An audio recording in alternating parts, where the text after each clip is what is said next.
Hi, my name is Mason Simmons, and welcome to my second presentation of this course in professional communications. Today we're going to be talking about a clone army. And if you can look behind you, you see a bunch of individuals that look very identical, like twins almost. And that is, in fact, because they are all clones. This is a clip from one of my favorite TV shows as a child, and still to this day, Star Wars: The Clone Wars. And the reason that this is relevant is because we're going to talk about cloning. If you remember from my first presentation, I told you that my major was biology. And in biology, we talk a lot about DNA. So let's really dive into what is cloning, and then we're going to get a little bit deeper. Cloning is genetically copying an organism's DNA and producing it to give you a genetical twin or a replica. So literally a copy and paste of another organism or another living being. So the topic we're going to bring up today is this right? Is it okay for us to do this?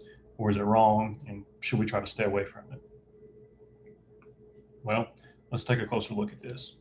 We've got three things to discuss today. Is this playing God, or are we trying to play God when we do this? Is it very reliable? Is the cloning process and how everything works? Does it work very well? Is it cost efficient? Are there any? And then lastly, are there any real benefits?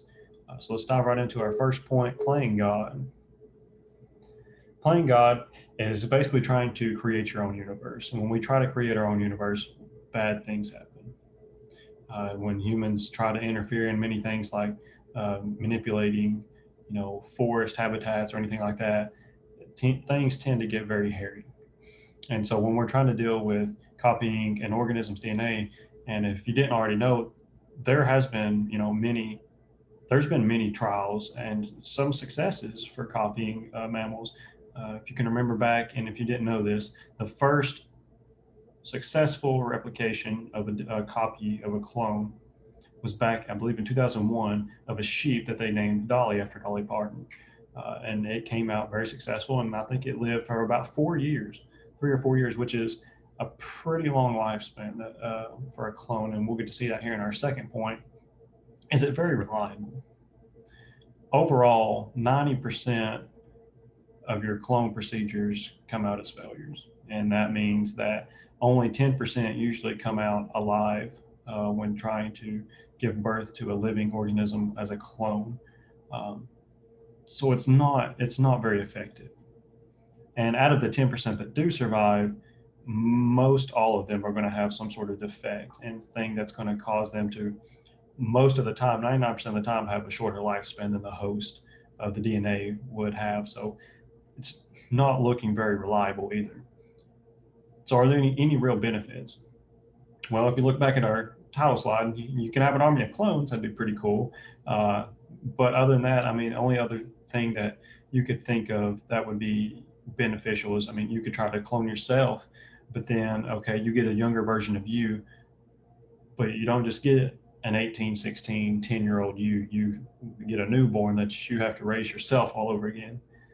And I know if our parents have said anything true, no one wants to raise themselves. So having to raise a younger version of you all over again doesn't seem very right. So this brings us back to our first question, and the main question that we have is this right or is this wrong? Well, we definitely shouldn't try to play God, because we've seen how many terrible things have happened when humanity tries to step in and just try to take control over things of human nature and Earth's natural process of things, and things just go very terribly. So we definitely should not try to play God when it comes to cloning other organisms, especially humans. Is it very reliable? No, it's not reliable at all. 90% are failures. Only 10% usually come out as somewhat of a success, but even then, it's not a true success, and it's not very cheap. And are there any real benefits?